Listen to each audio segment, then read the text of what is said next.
Today we're going to be looking at chord progressions and harmonizing in a minor key. So far we've only looked at chord progressions in a major key because they're a little bit easier. Basically the only difference is you get more chord options in a minor key.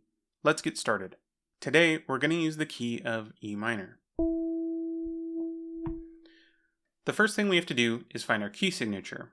To do that, we count up 3 half steps from the tonic. In this case, we start on E because we want to be in E minor. Go up 3 half steps. That gets us to G, so our relative major key is G major. This means that we're going to use the same key signature for E minor as G major. G major has 1 sharp, so we'll put that in the key signature here. Now we can play the E natural minor scale.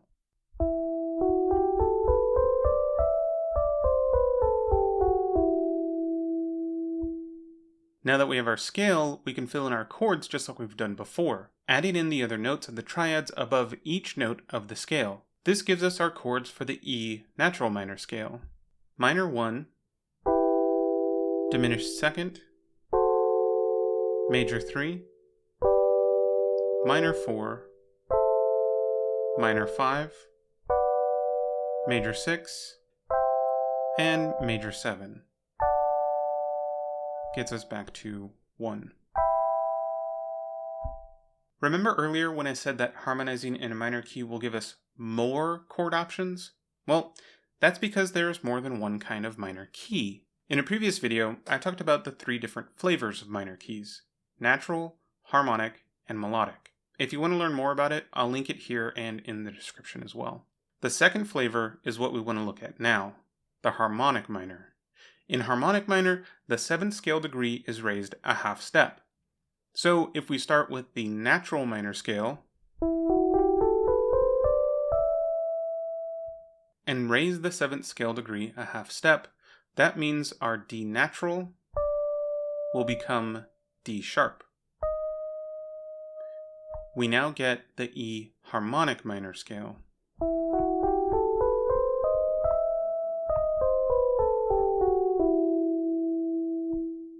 If we fill in the chords for this scale, making sure that all of the D naturals become D sharps, we get these chords for the E harmonic minor scale.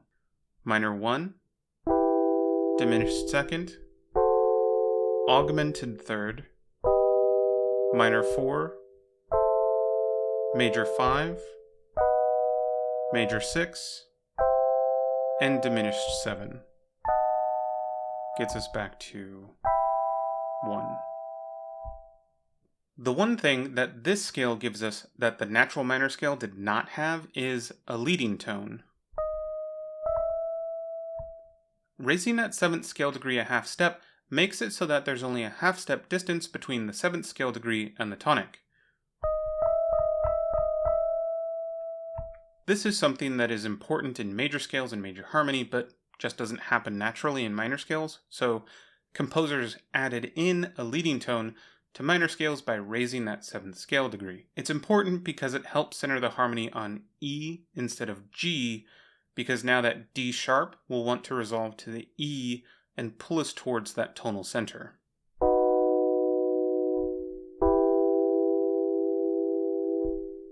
Let's listen to the chords of natural minor and harmonic minor again and see if you can hear that leading tone difference.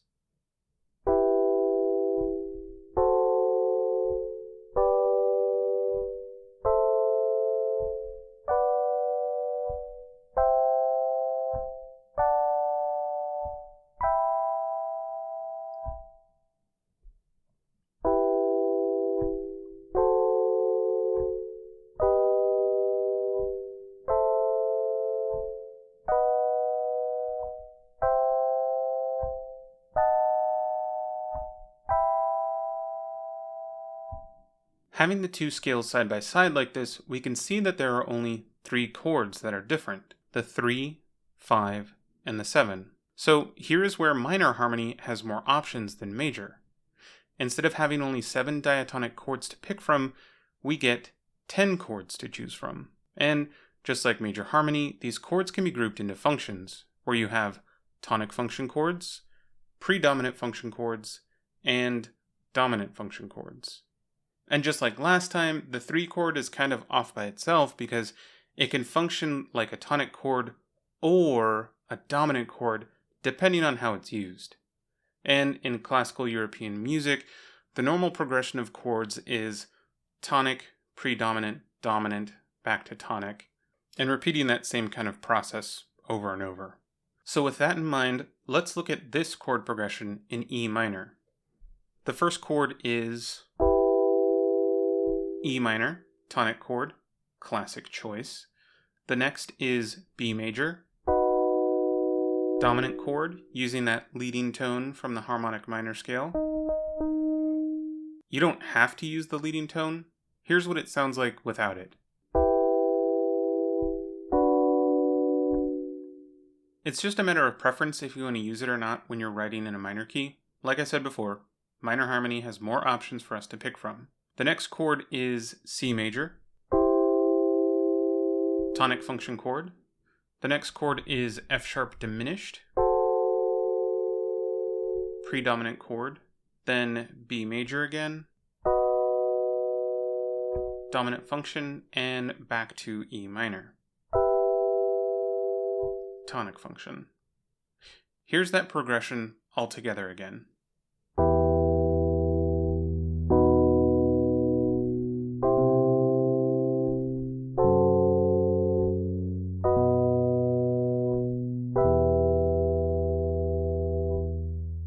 Now that we have our chord progression, let's write a little piece of music with it. So when I think of classical European minor harmony, it makes me think of being invited to a fancy party at a castle with vampires. And I am also a sucker for a minor waltz.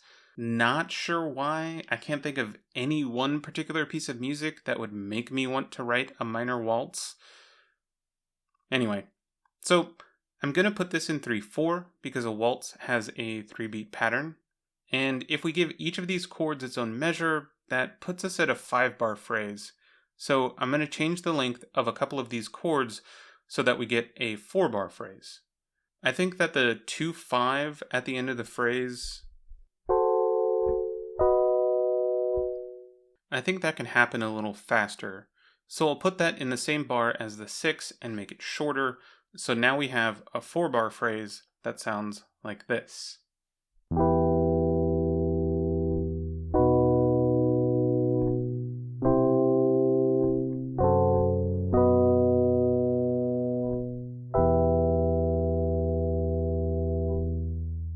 It doesn't feel very waltzy because we have the chords in the high register.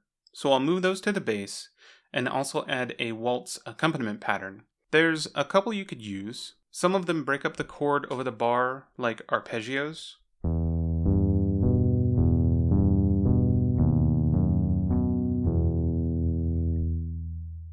And some put the bass on 1 and the chords on 2/3.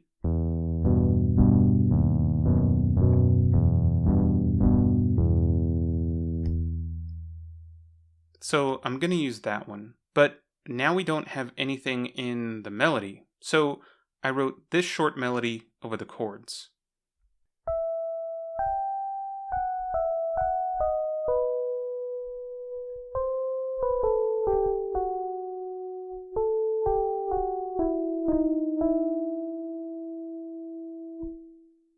For the most part, it either outlines the chord, like in the second bar, where the chord is B, D sharp, F sharp, and the melody goes F sharp, D sharp, B. Just walks down that chord. The other technique I used was connecting the chord roots, like in measure 3, where it goes from the 6 chord to the 2 chord.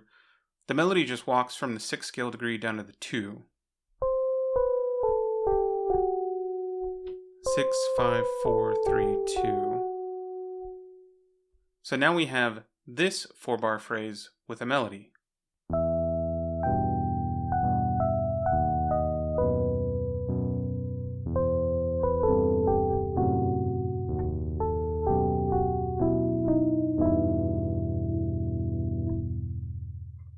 But now it seems a bit short. I think I'm going to make this 8 bars. So I'll copy paste the first 4 bars into another 4 bars. But now we have the problem of it sounding like 2 4-bar phrases instead of 1 8-bar phrase. We have to find some way of connecting the two. And I think we can do that in the 4th bar, where instead of having the melody come down, we can have it go up to meet the starting E again. And if we have it walk up the scale and use the same rhythm, it would start on G and sound like this.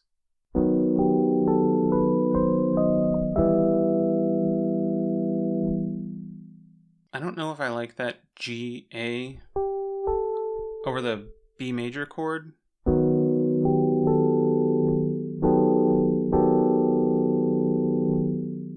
And we do have an opportunity here to use the 3rd flavor of minor, the melodic minor, because we have this ascending line going back up to the tonic. We can raise the 6th as well as the 7th to give it that melodic minor feel and have a stronger 5-1 feeling as well. So the C natural would be a C sharp.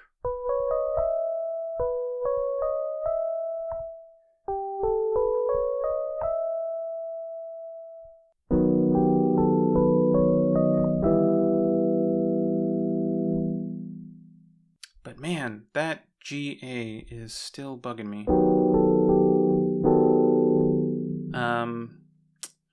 So we can have it start on the F sharp instead of the G.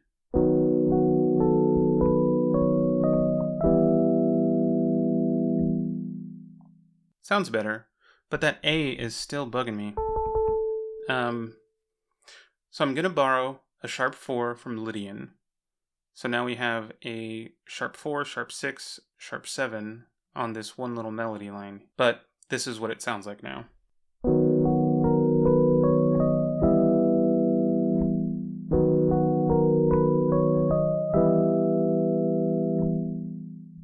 Sounds much better to me. One more thing we can do to make this sound like an 8-bar phrase is change the chord progression in the second 4 bars. And we don't have to change it a lot. I'm just going to change one chord. Instead of this 5 chord here, let's go to 3, and let's use the augmented 3 from the harmonic minor.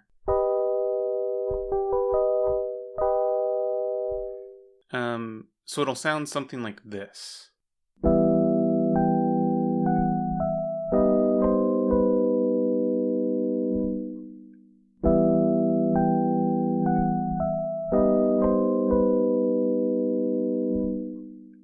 Giving us just a little bit of distinction between the first and second 4 bars, so it sounds like an 8-bar phrase. I'm also going to add a little tag ending and mess with the bass part a little bit so it doesn't sound so repetitive.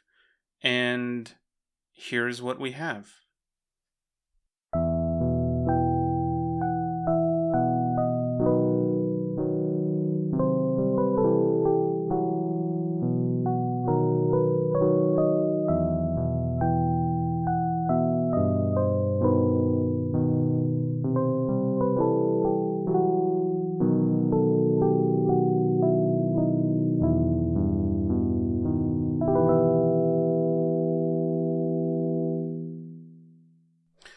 Kind of sounds like the intro to a BBC murder mystery to me. But we were able to put together everything we've learned so far. We found the scale we wanted to use. We built the triads of that scale. We put those triads into a chord progression, wrote a melody over that chord progression, and turned it into 8 bars of music. You should feel very proud of yourself if you've gotten this far. I hope this gives you a better idea of how chord progressions work in minor keys. If you want a copy of all the music examples we looked at today, head over to the Patreon where patrons can download a copy of the sheet music as well as a recording. If you have any questions, please leave them in the comments below, and thank you for watching.